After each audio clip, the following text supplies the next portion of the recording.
Hari ini saya akan membagikan firman Tuhan bagi Anda sekalian. Berdoa agar firman Tuhan yang disampaikan sebentar jadi kekuatan bagi kita semua. Sebelumnya mari kita berdoa. Bapa di sorga, kami bersyukur buat anugerah-Mu. Terima kasih kalau setiap kami boleh sehat dan juga senantiasa disertai Tuhan dalam berbagai kebajikan. Terima kasih buat kasih setia-Mu yang senantiasa menyertai kami. Berdoa agar firman-Mu sebentar disampaikan, biar kiranya Tuhan boleh mengajari kami kebenaran firman-Mu dengan bahasa yang mudah kami mengerti. Biar kiranya Roh Kudus boleh memberikan hikmat dan wahyu supaya kami bisa mengerti, memahami dan menghidupinya dalam hidup kami. Terima kasih Tuhan, menyerahkan menit-menit ke depan dalam pimpinan Roh Kudus. Demi nama Yesus kami berdoa. Amen. Hari ini saya akan menyampaikan firman Tuhan tentang jangan berasumsi, jangan menghakimi. Tahukah Anda bahwa asumsi itu sesuatu yang belum tentu pasti? Asumsi adalah apa yang kita pikirkan dalam benak kita sendiri, padahal sesuatu itu belum terbukti. Orang itu suka berasumsi tentang orang lain, tentang sikap orang lain, lalu menghakimi mereka berdasarkan asumsi mereka sendiri. Amsal 9 ayat 12 dikatakan gini, jikalau engkau bijak, kebijakanmu itu bagi dirimu sendiri. Jikalau engkau mencemooh, engkau sendirilah orang yang akan menanggungnya. Saya mau cerita tentang pengalaman saya. Jadi satu kali ada orang yang memasang furniture di rumah kami. Saya memperhatikan orang yang bekerja ini kurus sekali badannya. Pagi itu dia datang ke rumah kami hujan-hujanan. Karena kasihan, saya tawarkan untuk mengganti pakaian ganti dengan pakaian anak saya, anak bungsu saya Excel. Karena saya lihat postur tubuh orang ini kecil dan kurus. Saya coba ambil baju Excel, celana dan kaosnya. Ternyata pas banget di orang yang kerja ini. Waktu saya memandang dia, saya kayak jadi iba. Karena dia kurus banget gitu loh. Kurus kecil gitu. Padahal udah berumur, udah punya anak, udah beristri. Nah, dalam hati saya langsung bilang gini, duh kasihan ya. Kayaknya orang ini kerja sama bosnya pelit kali. Kok sampai kurus begini gitu. Ketika saya sedang merenung seperti itu, bayangkan, asumsi kan? Saya juga nggak tahu bagaimana bosnya memperlakukan orang ini, padahal orang ini memang mungkin kurus dari sananya. Nah pada saat itu, Roh Kudus langsung menegur saya. Roh Kudus mengingatkan saya bahwa saya juga punya satu orang staf yang badannya super mungil, super kurus, ya, paling kurus, paling mungil di kantor kami. Nah Tuhan bilang gini, contoh orang itu, dia kan kurus. Kalau ada orang lain yang lihat dia sekurus itu, mereka akan juga berpikir yang sama tentang kamu, bahwa kamu gak kasih dia makan. Saya langsung ketawa, aduh Tuhan ini luar biasa. Saya baru salah berasumsi tentang orang lain, Roh Kudus langsung mengajari saya. Kemudian satu kali lagi saya ketemu sama bapaknya anak muda yang kerja ini. Saya bilang gini, Pak, itu anakmu kurus sekali.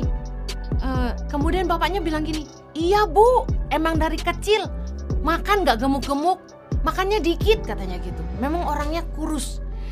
Dari situ saya belajar, kita tuh jadi orang, jangan suka berasumsi tentang sesuatu yang kita lihat, padahal belum tentu terbukti. Orang ini bukan karena bosnya gak baik sama dia kurus. Emang dasar dia susah gemuk. Kasih karunia bukan? Saya ingat dengan pepatah ini, don't judge the book by the cover.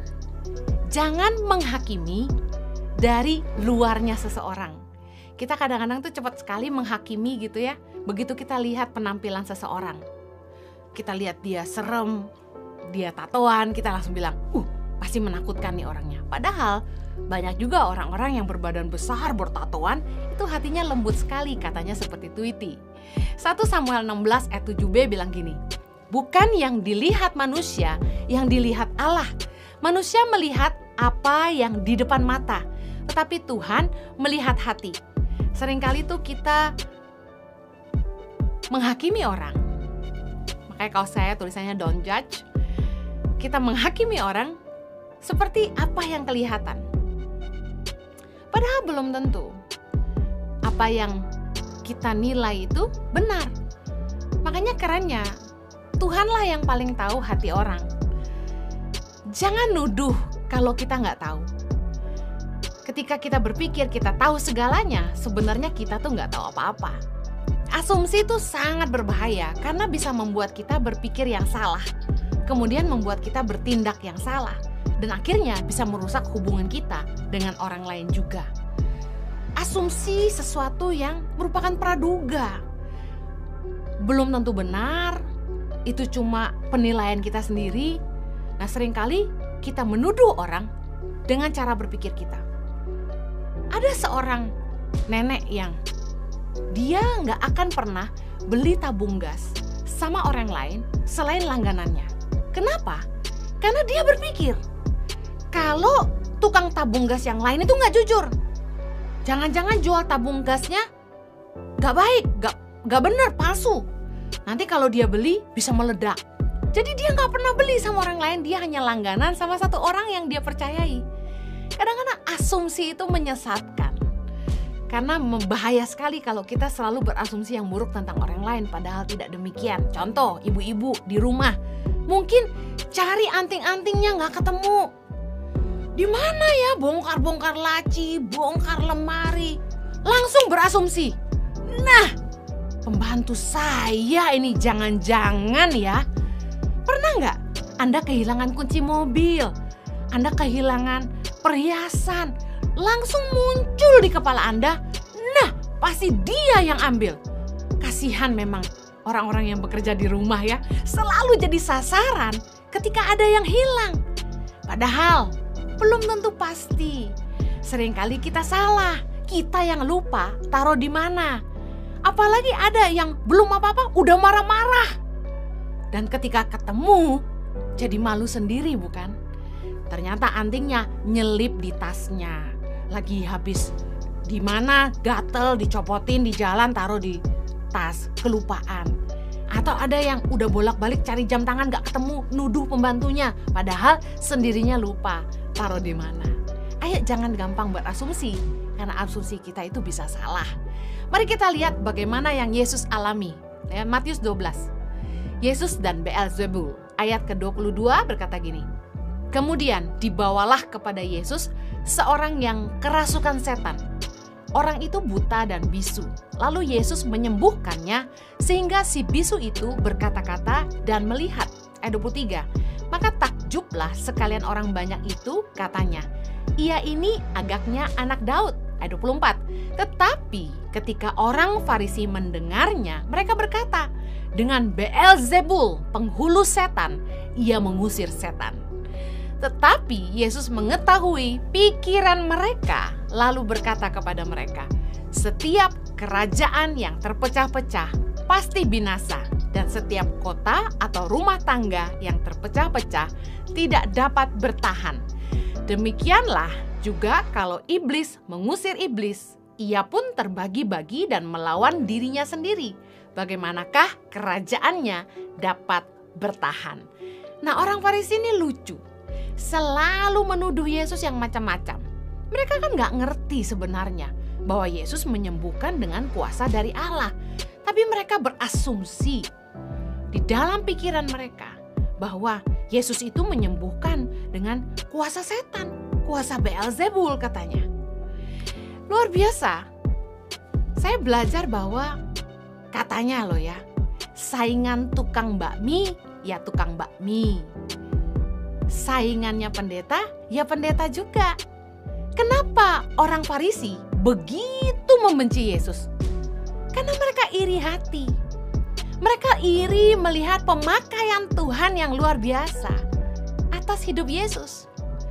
Yesus dan para ahli Taurat dan orang Farisi itu sama-sama dianggap guru atau rabi yang dihormati sebagai imam yang mengajar di rumah-rumah ibadat. Tetapi Yesus berbeda dengan mereka. Karena Yesus tidak hanya mengajar, tapi Yesus melayani dengan penuh kuasa. Menyembuhkan orang sakit, membebaskan orang dari kerasukan setan, dan banyak hal lagi yang Yesus kerjakan. Sementara orang Farisi cuma pintar ngomong aja, cuma pintar bicara aja, dan mereka gila hormat katanya. Sementara Yesus bisa mau makan sama orang berdosa, Yesus itu ngajar di mana saja, di bukit, di lembah, di perahu, dimanapun Yesus ngajar. Dan Yesus gak gila hormat. Yesus bahkan bilang, aku datang untuk melayani, bukan untuk dilayani. Nah, kita tahu biasanya orang kalau merasa saya hamba Tuhan harus dilayani. Tapi Yesus gak gitu. Yesus sangat rendah hati. Nah, karena Yesus berbeda, mereka iri hati. Seringkali ada juga orang-orang yang mengaku hamba Tuhan, iri hati melihat pemakaian Tuhan atas hidup orang lain. Padahal harusnya menurut saya, sesama hamba Tuhan itu harusnya kita sukacita ketika melihat ada sesama rekan hamba Tuhan dipakai Tuhan. Kenapa? Kalau motivasi hati kita adalah untuk kerajaan sorga, harusnya kita senang ketika melihat banyak jiwa-jiwa yang dimenangkan untuk Tuhan. Kita gak perlu iri hati dan gak perlu mendengki.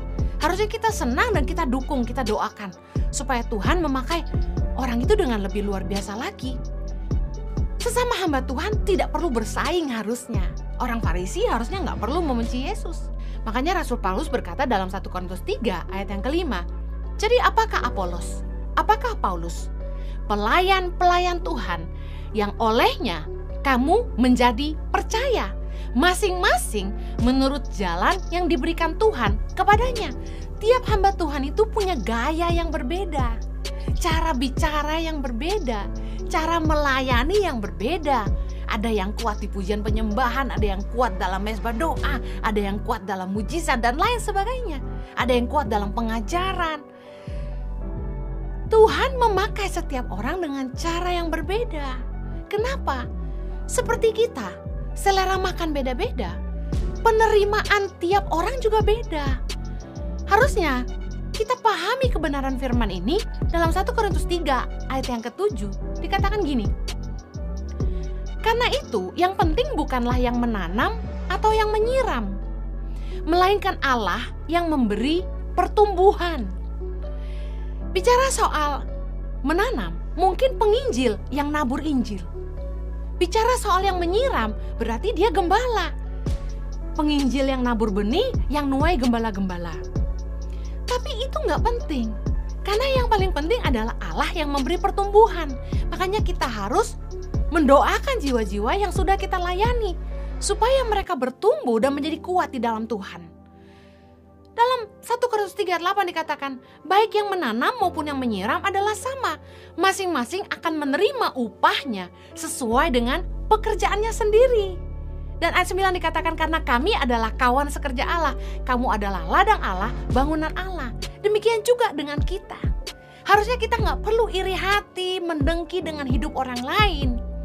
Kalau kita berpikir, suami dia kok baik banget, suami saya kayak begini. Kok suaminya itu pintar memuji, mulutnya manis sekali. Suaminya tuh punya kelebihan gini. Satu kali saya belajar. Saya punya suami yang tidak pintar mulut manis, tidak pintar merayu. Suami saya itu cinta Tuhan dan fokusnya pelayanan. Sehingga waktunya habis banyak untuk pelayanan. Sementara saya lihat suami orang lain yang pintar mengatur waktu dengan keluarganya. Dia khususkan setiap hari Jumat malam makan malam dengan keluarganya, istri dan anak-anaknya. Itu wajib tiap Jumat malam.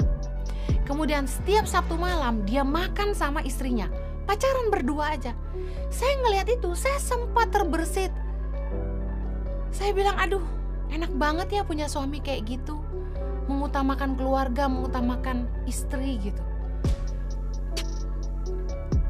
Karena saya tidak pernah bisa pacaran sama suami saya di hari Sabtu Minggu. Anda tahu bahwa kami melayani, saya terbang kemana, suami saya terbang kemana. Saya seringkali weekend itu jomblo ya, single but not available. Nah, waktu satu kali saya ada sedikit merasa, aduh kok suami saya tidak seperti suaminya gitu ya. Tiba-tiba Roh Kudus ingetin saya.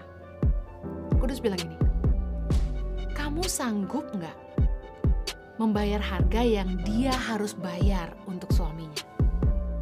Jadi saya ngerti bahwa ternyata gini, apapun yang berkat kita terima dalam hidup kita, siapapun yang menjadi pasangan kita, itu ada berkatnya, ada harga bayarnya.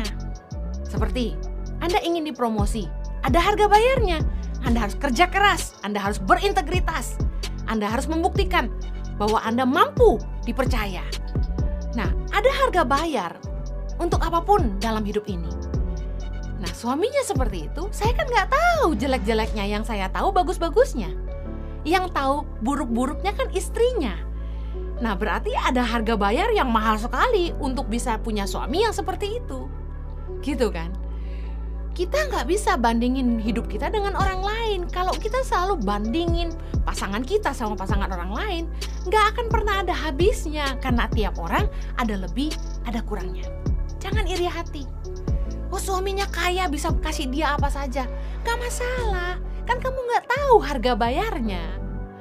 Yakobus 3:14 bilang gini, jika kamu menaruh perasaan iri hati dan kamu mementingkan diri sendiri, janganlah kamu memegahkan diri dan janganlah berdusta melawan kebenaran. Saya belajar bahwa orang tuh menghakimi karena dua hal. Yang pertama, karena iri hati.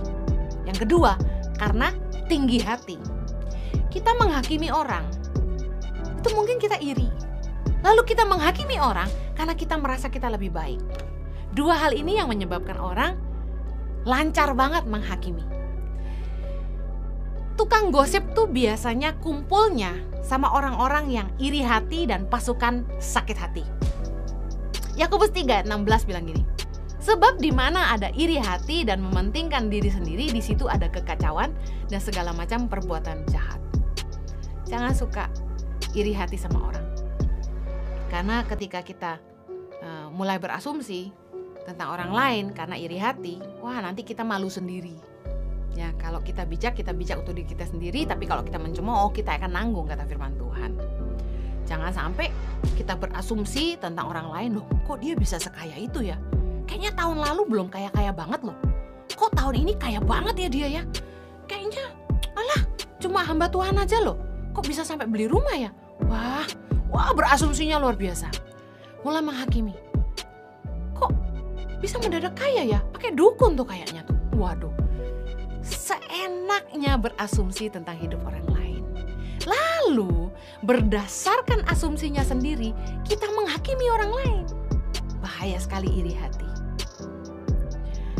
Kita harus ngerti bahwa yang sebenarnya itu belum tentu seperti apa yang kelihatan. Orang kan sering posting di Instagram, kelihatannya bahagia gitu ya. Yang dikasih lihat tuh plus-plusnya aja. Tapi kan kita nggak tahu penderitaannya, air matanya, harga bayarnya. Lagian, kalau orang lain itu bahagia, harusnya kita ikut bahagia.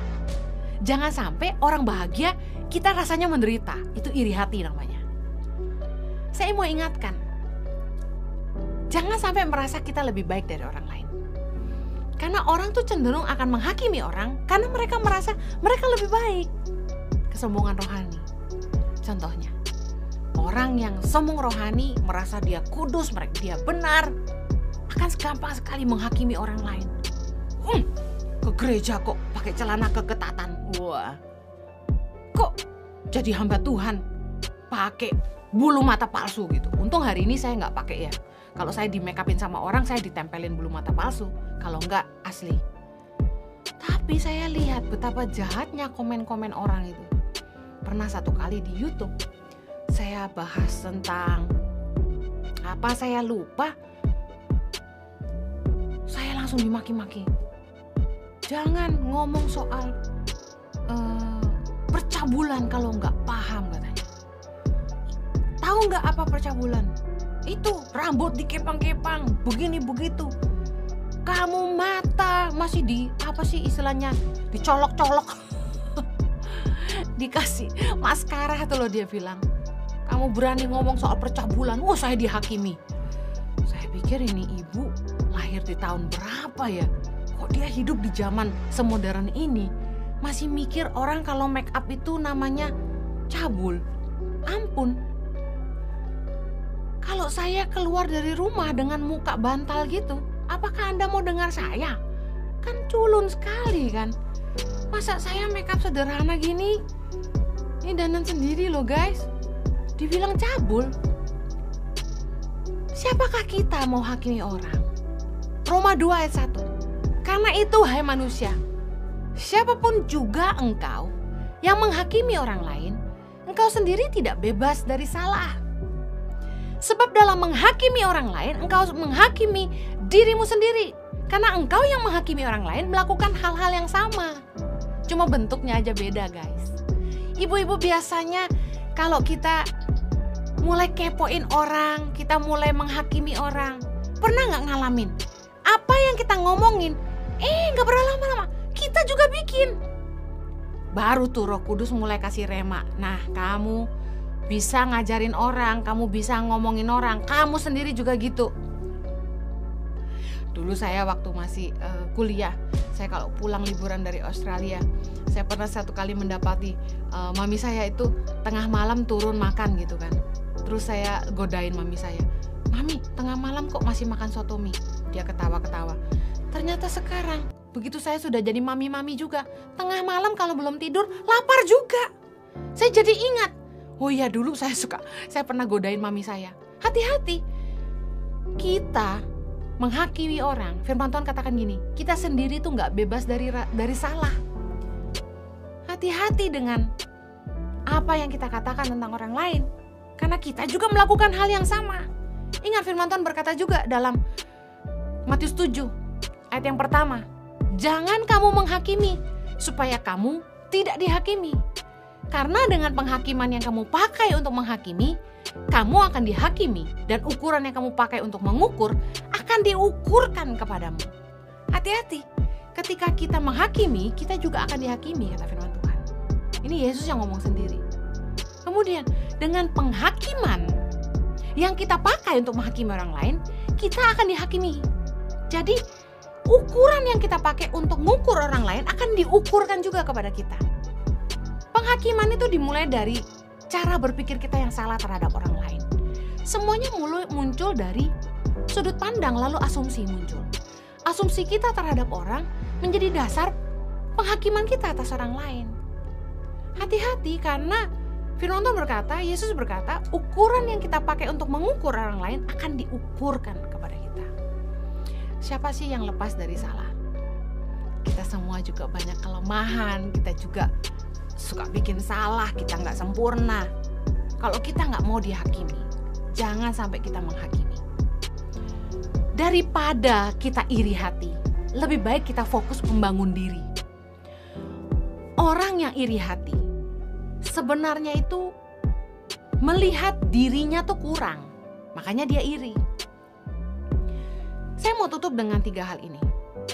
Jangan fokus pada kelemahan Anda, tapi fokuslah pada kekuatan Anda. Bangun, pertajam, dan gunakan untuk membangun hidup dan masa depan Anda. Daripada iri hati, lebih baik fokus mengembangkan diri. Gali potensi. Apa yang jadi kekuatan terus diasah. Jadilah berguna. Berhenti berusaha membuat orang lain kelihatan salah untuk membenarkan diri kita. Kita nggak perlu menarik orang lain turun ke bawah supaya kita ada di atas. Kadang-kadang tuh kita berusaha bikin orang lain kelihatan jelek supaya kitanya kelihatan bagus. Ayo, coba kita sadari, ketika kita mulai berasumsi tentang orang lain, kalau isinya itu negatif, kita menghakimi dia. Sebenarnya kita lagi bilang gini, gua lebih baik dari lu, saya lebih baik dari dia. Sama ketika tadi kesaksian saya kan, ketika saya lihat tukangnya orang kok kurus banget, kasihan. Waduh, bosnya pelit pasti. Kok pegawainya gak sejahtera ikut dia. Padahal bukan karena bosnya jahat, tapi memang dasar orangnya yang gak bisa gemuk. Sama dengan saya punya staf di kantor yang kurus sekali, mungil sekali. Sementara saya sering suplai makanan buat mereka. Makanan di kantor pun cukup bergizi. Tapi dia tetap kurus, langsing, tidak gemuk-gemuk. Kasih karunia. Saya mengingatkan kita semua, mari jangan sembarangan berasumsi dan mari berhenti menghakimi.